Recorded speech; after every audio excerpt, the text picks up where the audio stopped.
Morning দর্শক, আমি আনিস।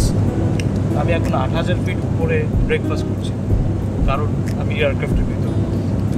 আমি তাদেরকে চট্টগ্রামের অনেক অথেন্টিক এবং ট্র্যাডিশনাল ফুডের সাথে আপনাদের পরিচয় করে দিয়েছি। আজকে আমি যাচ্ছি ঢাকায়, mega city, the heart of Bangladesh. So ওখানে যে আপনাদেরকে অথেন্টিক এবং আরও কিছু ট্র্যাডিশনাল ফুডের সাথে পরিচয় করে দিতে চেষ্টা করব। তো চলুন, এই যাত্রাপথে আমার সাথে থাকবেন।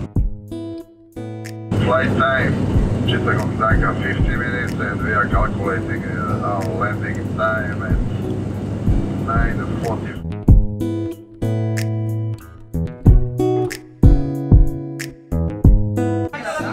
দর্শক, আমরা চলে এসেছি এখন কামাল বিরিয়ানিজের সামনে। সৌমিক আমার সেই ছোটো ভাই, আজকে তো চিটং থেকে ঢাকায় আসলাম। আসার পরে ও এই জায়গাটাতে আগের থেকে আমাকে বলে রাখছিল নিয়ে আসবে। ও আজকে নিয়ে আসছে এই জায়গায়। এখানে আসার একটা কারণ হচ্ছে, ওর মুখে শুনলাম ৩২ বছর ধরে এখানকার যিনি রান্না করছেন, যিনি শুরু করেছেন এই বিরিয়ানি, উনি একটা সময় ভ্যান গাড়িতে করে বিক্রি করতেন। তারপর আস্তে আস্তে উনি এই দোকান দেন এবং বর্তমানে এই দোকানে খাওয়ার জন্য সবাই হুমড়ি খেয়ে পড়ে। আমি আজকে এসেও দেখলাম। আর স্পেশালিটি যে কারণে আমার আসা, কাচ্চি বিরিয়ানি সারা জীবন শুনে আসছে খাসির, না কিন্তু এখানে তো গরুর মাংস দিই না, মানে অ্যামেজিং ব্যাপার। আমি এই প্রথম খাবো যে গরুর মাংসের কাচ্চি। তো শ্রমিক, চল ভিতরে যে শুরু করি।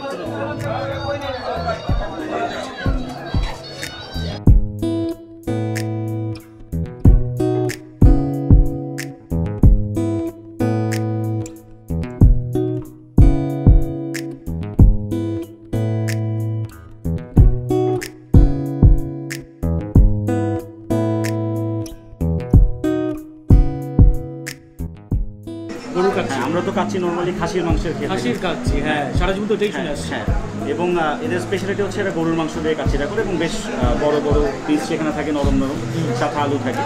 তো আজকে আমরা এখানে মূলত ট্রাই করবো, ওদের একটা আইটেম আছে, সেটা হচ্ছে ভিআইপি বলে ওরা, ভিআইপি।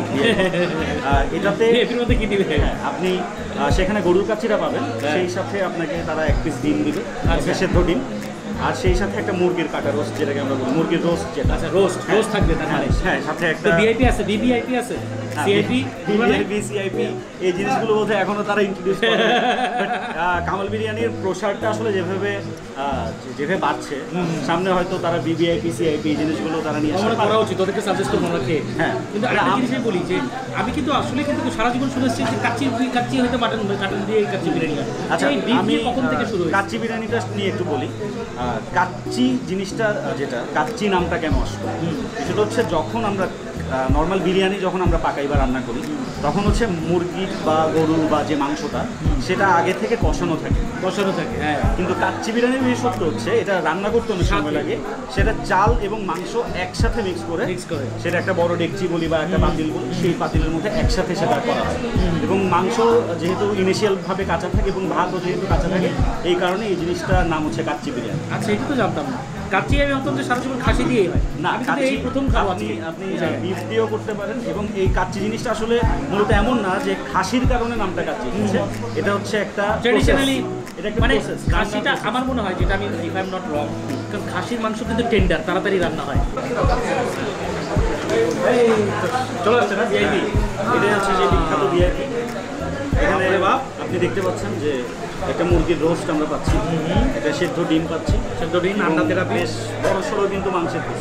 গরু কিন্তু নর্মালি পিস আরও ছোটো ছোটো হয়, এখানে বেশ বড় সড়ো মাংসের পিস। এগুলো কিন্তু গরুর মাংস, তাই না? হ্যাঁ, গরুর মাংস, টেন্ডার গরুর মাংস। এই বিসমিল্লাহ, শুরু করলাম না? এই যে সালাডটা একটু নেন। সালাডটাও, হ্যাঁ সালাডটা তো সালাডটাও লাগতে বেশ ভালো, একদম বাংলা সালাদ। দর্শক, আমার কিন্তু আজকে বললাম যেটা, শ্রমিক আমাকে আজকে নিয়ে আসছে। ঢাকায় তো আসলাম আপনাদেরকে দেখানোর জন্য। শ্রমিক আমাকে নিয়ে আসলো আছে কামাল বিরিয়ানি, যেটা নাকি এখন বর্তমানে খুব বেশি হাই পেটার, সবাই এখানে খায়। তো আমি খাওয়া শুরু করে দেখি যে আসলে এটা কি, দেখি কিন্তু আসলে ভালো লেগেছে। অলরেডি কিন্তু আমি একটা মাংস ওদের থেকে চেয়ে এবং আলু কী বলবো খেয়ে দেখেছি, কাছে মনে হয়েছে খুব ভালো। এখন খেয়ে বলতে পারবো যে আসলে এটার স্পেশালিটিটা কী। বিসমিল্লাহ। গরুর মাংসের কাচ্চি বিরিয়ানি খাচ্ছি এই প্রথম। আমি সারা জীবন জানতাম যে কাচ্চি হয় আসলে মাটন দিয়ে। আর কাচ্চি, যেটা বললাম কাচ্চি বিরিয়ানি মাটন দিয়ে করাটার রিজন হচ্ছে চাল এবং মাটন দুইটা কিন্তু একসাথে রান্না করলে খাসি তাড়াতাড়ি গলে যায়, যেটার মধ্যে চর্বি থাকে। গরুর মাংস কিন্তু তাড়াতাড়ি গলে না। বাট এই মাংসটা আমার মনে হয় বাছার সময় স্পেশালভাবে বাছা হয়, কারণ দেখেন অনেক জুসি এবং অনেক নরম। একদম আপনার খাসির মাংসের মতো আলাদা হয়ে যাচ্ছে। এটার টেস্ট হচ্ছে শিক কাবাবের মতো। আপনি শিক করলে স্মোকি স্মোক এক্স্যাক্টলি, Smoky আমি যেটা বলি তো ওই মশলাটা ইউজ করে আগে আমার মনে হয় এটাকে নরম করা হয়েছে, করার পর এটাকে কাচ্চির মতো করে প্রসেস করা হয়েছে, সেই জন্য ওটা শিক কাবাবের একটা স্মেল রয়ে গেছে। আলু নিয়ে একটা কথা বলি, যখন প্রথমে বলছিলাম যে বিরিয়ানিটা এসেছে মূলত মোগল কিংবা আফগান থেকে, ওরা কিন্তু বিরিয়ানিতে আলুটা ইউজ করতো, আচ্ছা করতো না, আলুটা করতো না। আলুটা মূলত এসেছে কলকাতার মানুষ। ভালোবাসা দর্শক, আলু যে দেয় সে হইতেছে আসলেই ভালোবাসে, কারণ আলু ছাড়া তো আমার ভালোই লাগে। তো যা বলছিলাম, কলকাতায় যখন ভারতবর্ষের ওই দিকটা থেকে বিরিয়ানিটা প্রথম ঢুকলো, তখন কলকাতার মানুষজনের পছন্দের খাবার যেটা আলু, তারা দেখবেন বেশিরভাগ ক্ষেত্রে আলু পোস্ত, আলুর দম, আলু কপি এই ধরনের খাবার তারা বেশি পছন্দ করে। তখন তারা এই কাচ্চি বিরিয়ানির সাথে আলুটাকে ইন্ট্রোডিউস করলো।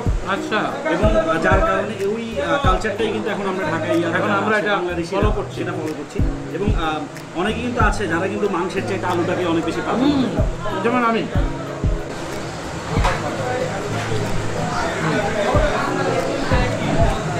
মজা, মানে আমি একদম স্পেশাল কিছু বলবো না, বাট অ্যাজ ইউজুয়াল। কিন্তু আমার কাছে যেটা স্পেশাল লেগেছে ওনাদের এই কাচ্চি বিরিয়ানিটা আসলেই বিট দিয়ে অন্যরকম, কারণ কাচ্চি তো ডেফিনেটলি বাটন দিয়ে হয়, এই গরু দিয়ে এত নরম করে করতে পারাটা আসলেই এটা একটা লং প্রসেস। আমাদের বোরহানি চলে আসছে, তো আমরা এখন এটা টেস্ট করে দিই, কি বলেন? আর পরেই তো খাবো, ঠিক না? হ্যাঁ হ্যাঁ, টক ঝাল মিষ্টি সব মেলানো, কিছু মশলা, পাঁচমিশালি মশলা ইউজ করা হয়েছে, চটপটি মশলার একটা স্মেলও আছে এই জায়গায়। দারুণ স্বাদ। দর্শক, আজকে শ্রমিক আমাকে এই জায়গায় নিয়ে আসলো, একটা নতুন জায়গার নতুন বিরিয়ানি আপনাদেরকে দেখাতে পারলাম। তো আজকে এখানে এই পর্যন্তই থাকবে, সামনে আবার কোনো পর্বে নতুন কোনো অথেন্টিক কিংবা ট্রেডিশনাল খাবারের সন্ধানে আপনাদেরকে নিয়ে যাব এই ঢাকা শহরে। তো ভালো থাকবেন, সুস্থ থাকবেন, খোদা হাফেজ।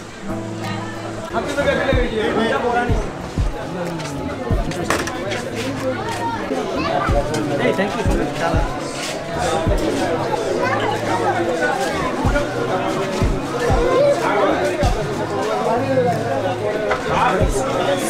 পাশেই দেখলাম একটা দোকানে, খুবই মজা। এই গলিতে মনে হয় সব খাবারই মজা, কোনটা খাবো কোনটা খাবো না এখনো নিজেও বুঝতে পারতেছি না।